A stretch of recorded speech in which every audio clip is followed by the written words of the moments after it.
Hello, c'est Steve, j'espère que vous avez la forme. Alors aujourd'hui, c'est un nouvel environnement, c'est un nouveau décor, c'est une nouvelle météo aussi et ça fait du bien. Je suis arrivé à Porto et vous allez voir dans les prochains jours, je vais essayer de filmer en extérieur. Vous allez voir que les arbres sont en fleurs, que voilà, il fait beaucoup plus doux dehors et c'est super sympa. Et j'ai hâte de découvrir la ville. Là, je viens juste d'arriver dans mon Airbnb. J'en profite pour faire la vidéo qui va sortir dimanche, donc dimanche matin. Là, au moment où je vous tourne la vidéo, on est samedi soir. J'ai roulé toute la journée entre Salamanque et Porto. Et j'en profite voilà, pour faire la vidéo afin qu'elle soit publiée pour demain. Et aujourd'hui, on va parler de comment vraiment devenir soi-même.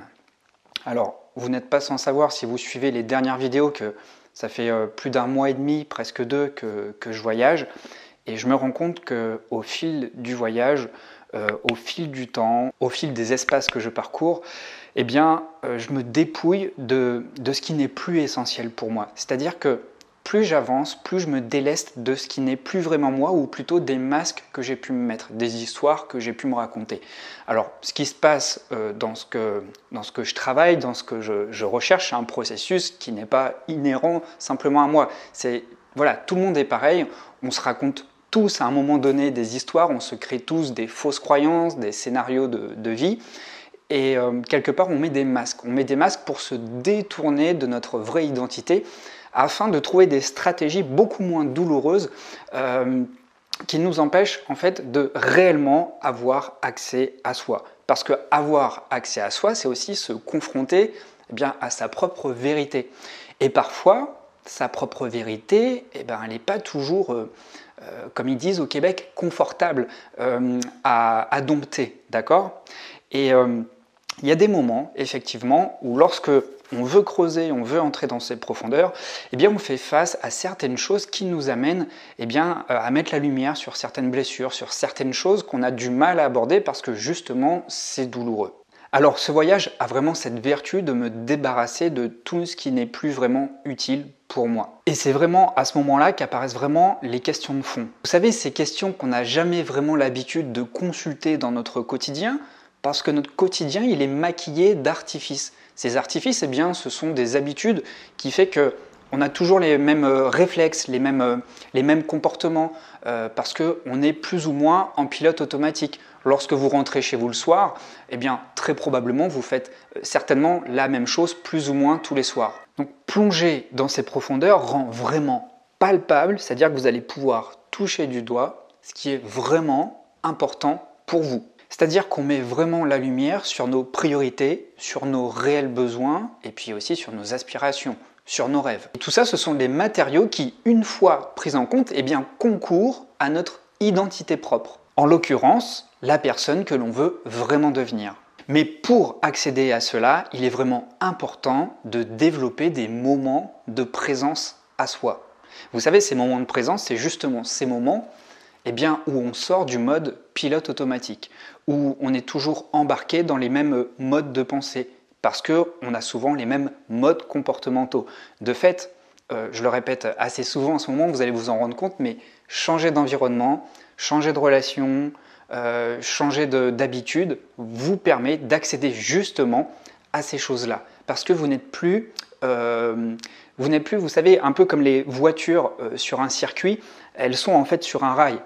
Vous faites du hors-piste, vous sortez du rail qui vous fait tourner en rond, et là vous partez à la découverte de vous-même. Alors évidemment, ça demande du temps, ça demande de l'attention, et ça demande évidemment du courage. Car il est vraiment question de s'accorder des rendez-vous avec soi-même, d'une part pour se découvrir, d'autre part pour penser ses blessures, car comme je l'ai dit, lorsqu'on a accès vraiment à son intérieur, à son enfant intérieur, on peut même dire ça, on se pose vraiment les questions fondamentales, les questions de base. On accède vraiment à notre noyau existentiel. Ce noyau-là, il s'est construit durant la période de l'enfance. Et lors de la période de l'enfance, on s'était fait une projection de notre vie d'adulte. On s'était fait des promesses lorsqu'on deviendrait adulte. Arrive un moment dans la vie, je ne sais pas si c'est la quarantaine pour ma part qui veut ça, mais en tout cas, j'arrive à un moment dans la vie où force est de constater que je suis obligé de faire ce bilan-là et de me demander si vraiment je suis en accord avec ce que je m'étais promis d'être lorsque j'étais enfant. Est-ce que je suis l'homme que j'aurais voulu être quand j'étais petit ?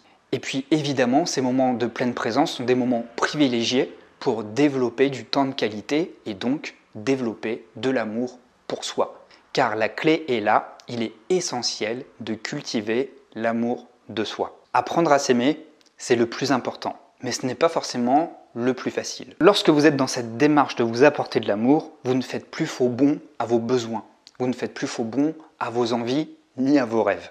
Et de fait, vous savez vraiment de manière lucide ce qui va vraiment concourir à votre développement personnel. C'est parfois difficile parce que se dire oui à soi nous amène très souvent à dire non aux autres. Pourquoi? Eh bien parce qu'on a développé des facettes de notre personnalité pour socialiser, pour s'accommoder, pour pas être trop marginalisé, pour être aussi accepté dans la norme, hein. Le mimétisme, c'est un processus de socialisation qui est humain et on est amené à faire des choses par mimétisme mais qui ne correspondent pas forcément à notre identité propre. Et avec le temps, on se met à développer des choses qui ne nous correspondent pas forcément. Et on se met à construire une vie sociale, une vie professionnelle, une vie intime. Et parfois, on donne aux autres l'image de quelqu'un qui n'est pas vraiment nous-mêmes. Ça ne veut pas dire que vous êtes dans le mensonge, ça ne veut pas dire que vous êtes dans l'hypocrisie. Ça veut simplement dire que socialement parlant, vous avez appris à vous adapter, c'est-à-dire que vous avez acquis des codes sociaux, que vous avez su imiter et exprimer pour vous intégrer, mais qui parfois ne correspondent pas forcément à votre réelle identité profonde. Alors évidemment, lorsqu'on fait ce travail sur soi en profondeur, ça déstabilise tous vos rapports.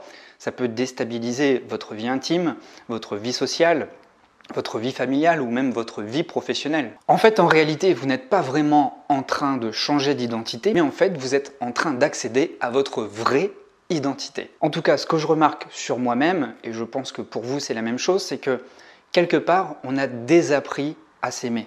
C'est-à-dire qu'on a dépriorisé ce qui était vraiment important pour soi. Encore une fois, pour des questions d'adaptation. Au travail, on est amené à avoir un masque, à avoir une casquette pour s'habituer, pour adopter la culture d'entreprise. Lorsqu'on développe une relation intime, eh bien, on est amené à faire des compromis et parfois on est amené à vraiment ne plus mettre la lumière sur ce qui est si important pour soi.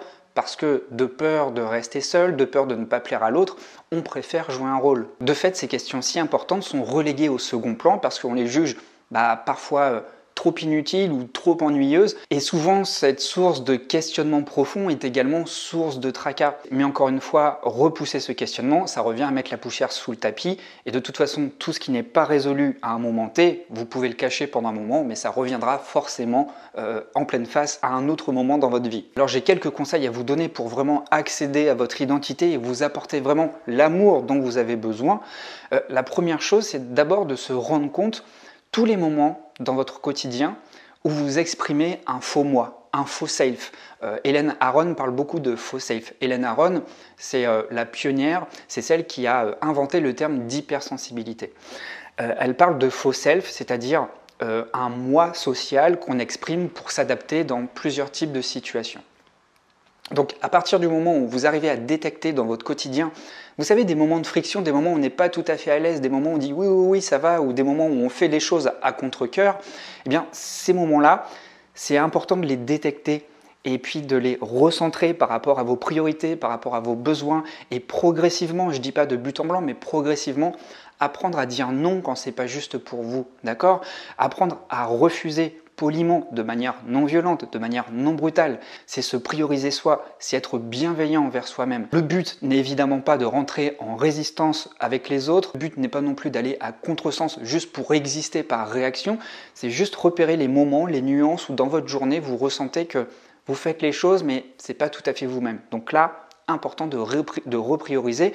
Et petite astuce, lorsque vous avez à refuser quelque chose dans votre quotidien, lorsqu'il y a des zones de friction dans votre vie relationnelle, juste justifiez-le. Justifiez-le, ça va juste donner une explication, un éclaircissement à votre interlocuteur et ça passera beaucoup plus facilement une fois qu'il a une explication. Mais cette rupture avec le faux moi, elle n'est pas forcément liée à vos interactions. Parfois, vous vous privez vous-même, tout seul, de choses qui vous feraient du bien, comme par exemple aller faire du sport, comme par exemple aller vous faire une séance de cinéma, vous en crevez peut-être d'envie de sortir un petit peu plus souvent, vous avez peut-être envie aussi de voir du monde, de vous accorder un resto, mais vous ne le faites pas parce que vous ne vous accordez pas suffisamment d'importance. La deuxième chose, elle va dans le corollaire du premier, c'est de savoir créer des rendez-vous pour soi, juste des rendez-vous pour vous-même, de manière parfaitement égoïste. Il faut apprendre à être égoïste pour se faire du bien, pour se faire plaisir, pour passer du temps de qualité avec soi-même,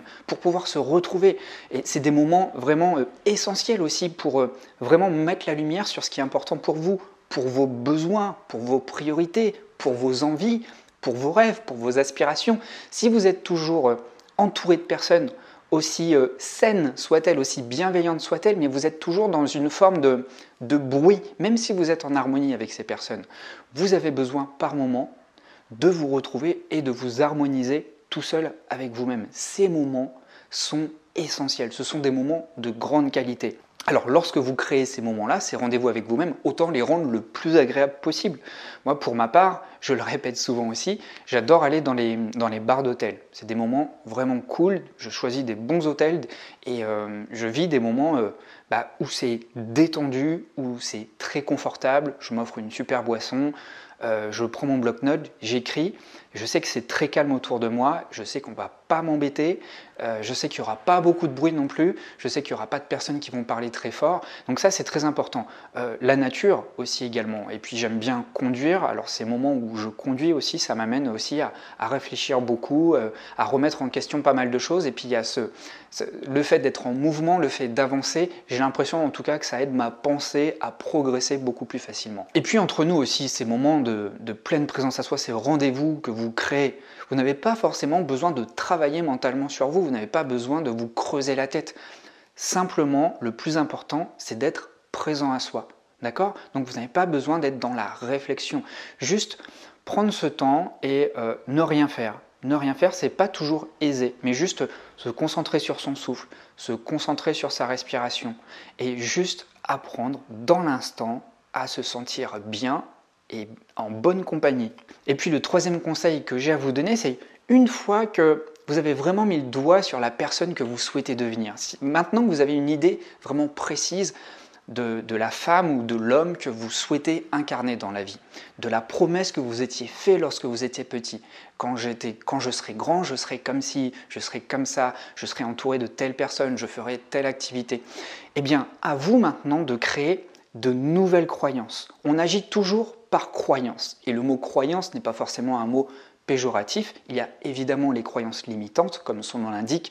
Les croyances limitantes vous limitent dans votre champ d'action, vous limitent dans la perception de votre propre identité, mais il y a également les croyances ressources. Et les croyances ressources, ce sont les croyances qui vont venir renforcer l'identité que vous voulez incarner. Alors pour ça, vous pouvez vous écrire des phrases très courtes que vous allez pouvoir lire comme des mantras chaque matin en vous levant ou le soir en vous couchant. C'est pas une solution magique, mais au moins, force est de constater que ça conditionne quelque part votre esprit. Votre cerveau, vous savez, il est bête et méchant. Il fait simplement ce qu'on lui demande. Alors, autant le hacker, autant le paramétrer comme on peut, avec attention et avec bienveillance, et justement, paramétrer votre cerveau sur des phrases, sur des convictions profondes, sur des perspectives nouvelles que vous souhaitez apporter et incarner dans votre manière d'être au monde. Voilà, alors c'est tout pour cette vidéo. Alors si ça vous a plu, si vous souhaitez continuer à travailler sur vous, à travailler sur votre identité, à travailler sur votre hypersensibilité, jusqu'à ce soir, 23h59, tout mon catalogue de formation est à moins 50%. Vous pouvez vraiment en profiter. Il y a de super belles occasions, il y a des formations qui sont vraiment accessibles. Donc si précédemment, vous n'avez pas eu l'occasion de pouvoir vous offrir une formation, faites-le, parce que là, vous avez une fenêtre de tir très courte, il vous reste moins de 24 heures pour pouvoir choisir la formation de votre choix. Il y en a sur de nombreux thèmes autour de l'hypersensibilité, sur les relations amoureuses, sur la confiance en soi, sur l'affirmation de soi, sur la gestion des pensées, sur la vocation, sur le lifestyle, sur les relations toxiques, sur des nouvelles habitudes à mettre en place. Bref, il y a en tout 13 ou 14 formations à moitié prix, donc vous pouvez prendre toutes les formations que vous voulez, le nombre n'est pas limité, simplement la seule limite c'est que c'est jusqu'à ce soir, 23h59. Il y a déjà pas mal de personnes qui en ont profité, donc vous avez encore quelques heures pour pouvoir acquérir la formation, là où les formations de votre choix. Voilà, je vous remercie beaucoup, je vous dis à très bientôt et puis on se retrouve aussi dans les commentaires. Prenez bien soin de vous et à très vite.